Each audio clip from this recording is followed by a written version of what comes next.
Okay, this is Daryl from OG Trains, and today I'm going to do a comparison between an electric railroad upgrade to a Soundtrax Tsunami2 upgrade.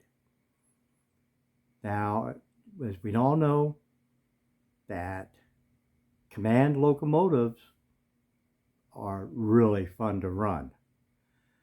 But the problem we have right now in the O gauge, especially 3-rail industry, is a lack of command systems on the market. Now, things are not quite so bad in the DCC world because there's multiple manufacturers that all make compatible systems. Some of these decoders from these manufacturers also work for our O gauge 3-rail trains.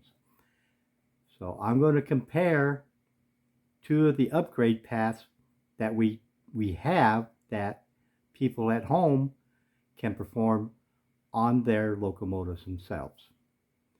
So what I have is a pair of Weaver GP38s. One was a dummy that I converted to a powered unit. So Magma number 16 got the Electric Railroad Cruise Commander along with a Rail Sounds Commander that has the generic EMD sound set. What this gives you is a generic EMD prime mover sound along with a basic bell and horn. And because it's based on the Lionel Rail Sounds, you have Tower Comm and Crew Talks, which I really don't use that much.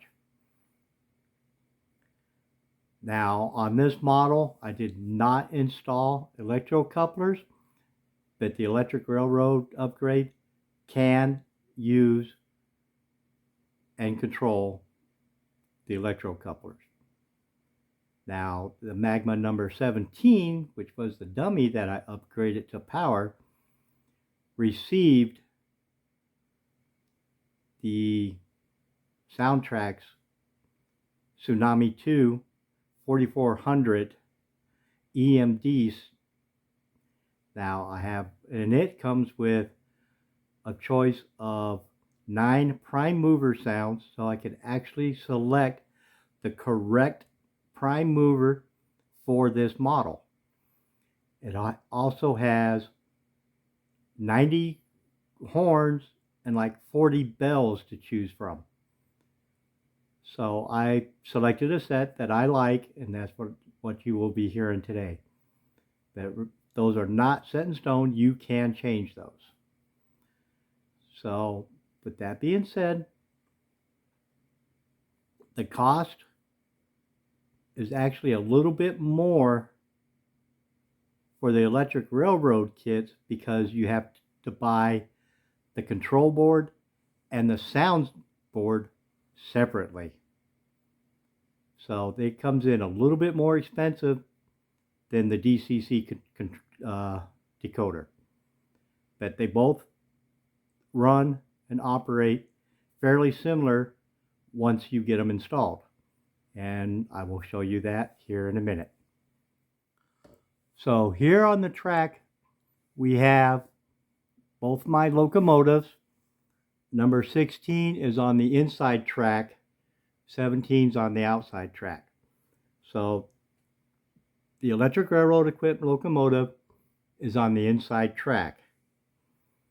So the first thing I'll do is I'll do a startup and a shutdown on both locomotives so you can hear the difference in the prime movers. And then we will move on to the bells and the horns.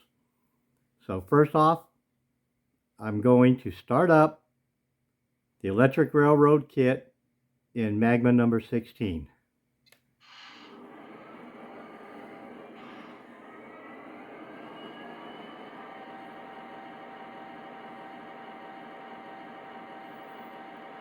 As you can tell, that sounds pretty good.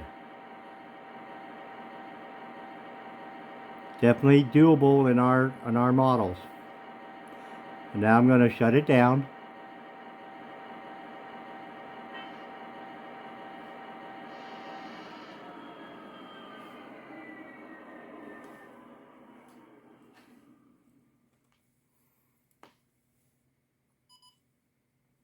All right, and that was the startup and shutdown you get with the electric railroad. So now I'm going to do the same thing with Magma 17, which has the Tsunami2 in it. And here's the startup.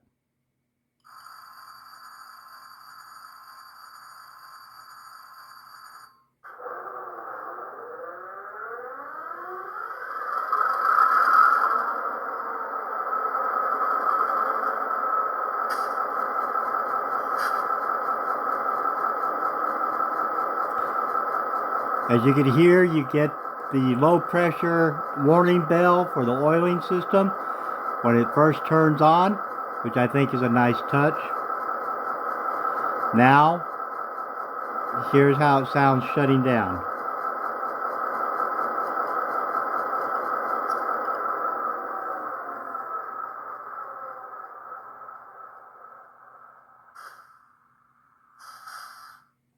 And I think we'll admit that they both sound pretty good, but I think I like the Tsunami2 better. So now, I'm going to go ahead and start them both up again.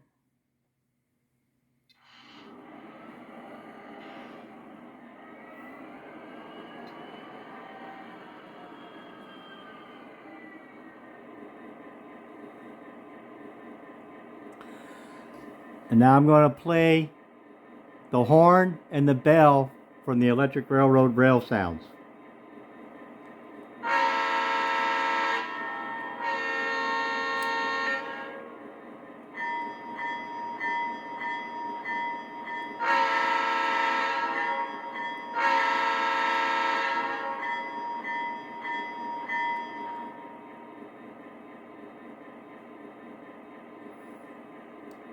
See, not bad at all.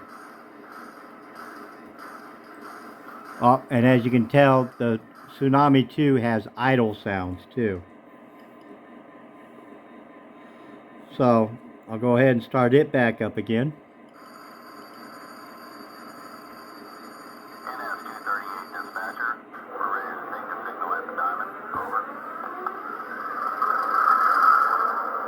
And there are some more idle sounds as it was starting up. Okay, now here's the horn that I've selected for my locomotive.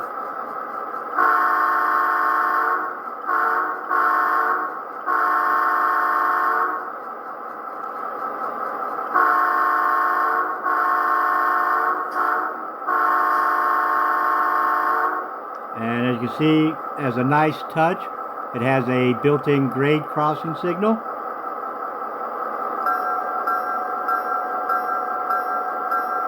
And the bell that I selected was the one they called medium EMD. So a pretty authentic bell.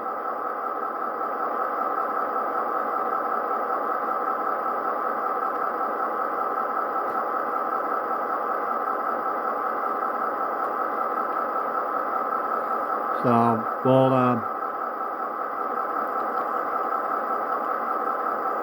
let's go ahead and try some more cab chatter.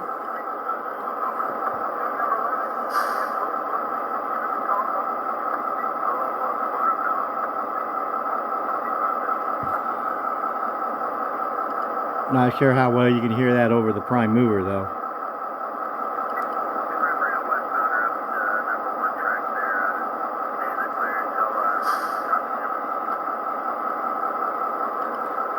But all these sounds, you can adjust the volumes all independently, so I could probably turn those up. And of course,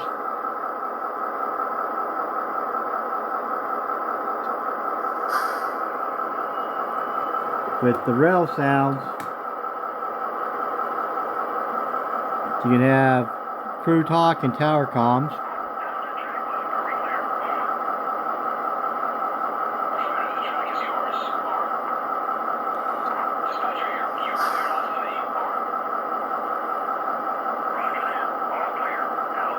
And they are pretty generic.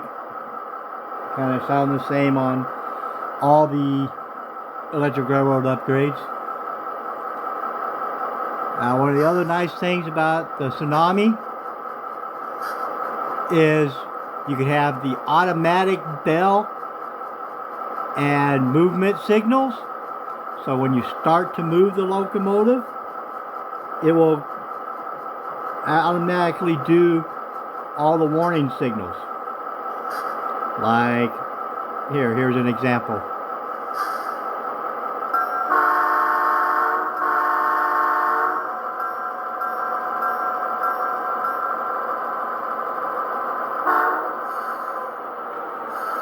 And as you can see, it does it in forward, and when it stops, and automatically does it in reverse also. So I think that's a nice touch also. And you can adjust how long the bell rings. Overall, the Tsunami is a lot more configurable, and there's a lot more things you can adjust to make the model just like you want it. Has a lot of nice touches. Dispatcher 86, Amtrak 5 over. Amtrak 5 over. Look for a signal at the interlocking, over. Roger, 5 out. One of the other things that it does is the Tsunami also has a fueling stop.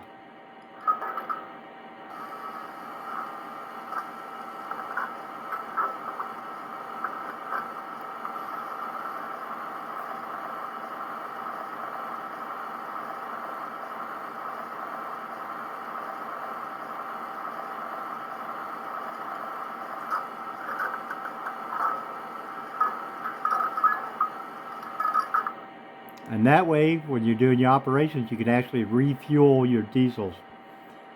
I really like that too. I think that's a nice touch.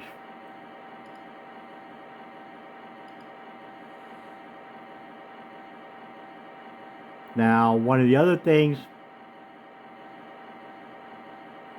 that I'd like to show you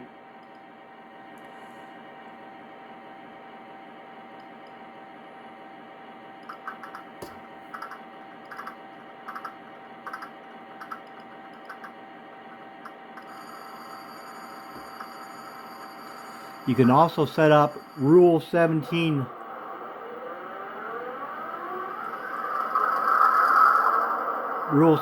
lighting with the Tsunami card.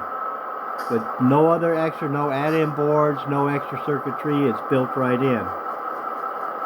So, let me move my camera, and then so you can see the front of the locomotives. Alright, so now, of course, now we're back. First thing you have to do, turn the headlight on.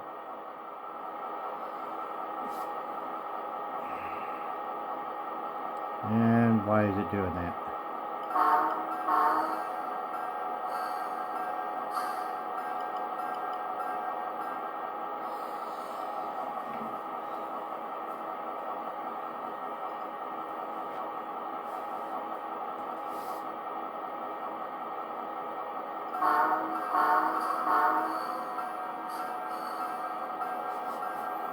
Oh, because I had it in reverse, that's why. There we go. Alright.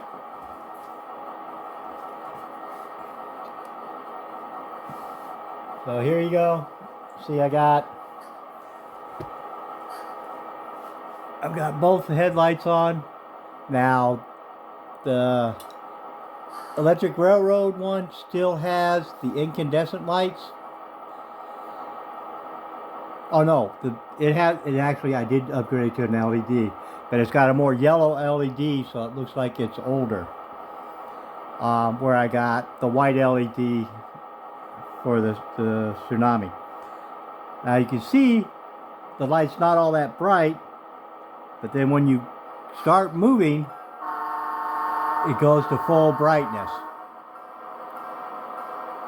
And that's your rule 17.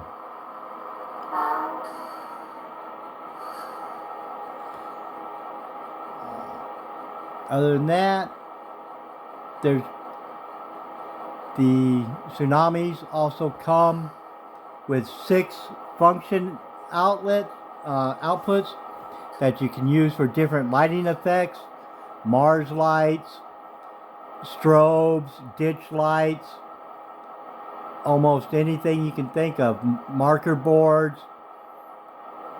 You can have up to 6 different lights. Well, 8 if you count the headlight and the backup light. So you have all these lighting effects and that you can use.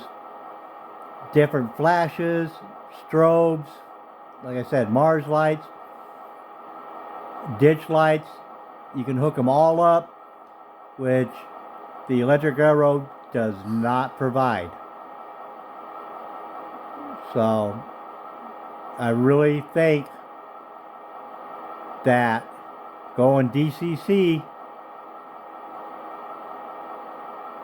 is really a good alternative to, say, the Lionel or MTH systems, which are proprietary, and when they can't get the parts to repair or make new units, we have the problem we're having now where they're just not available.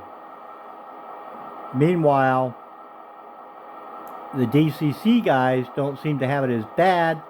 There was some reduction in availability, but I was still able to get a hold of a system with no problem.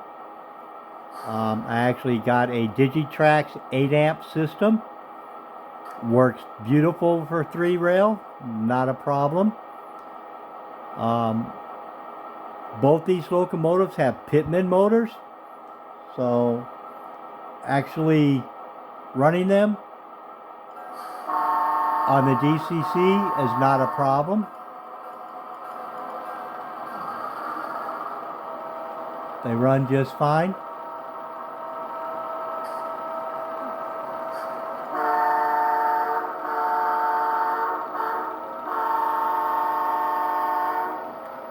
They have good power, nice smooth control. Both the Electric Railroad and the Soundtrax Tsunami2s use back EMF for speed control. So they're pretty equal in that respect. There's some other labor and drift that can happen automatically with a Tsunami based on the back EMF. You don't actually have to use buttons on your controller or anything like that in order to get those effects to work. So all in all, I like it, and I think that this is something that we can use to keep our trains going, especially for those of us who like command control.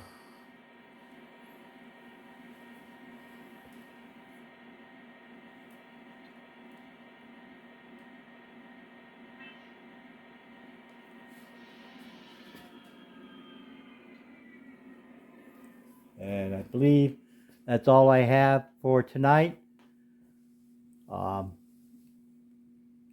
I have something else I'm working on, and once I get it a little bit farther along, I'll make another video. So stay tuned for that.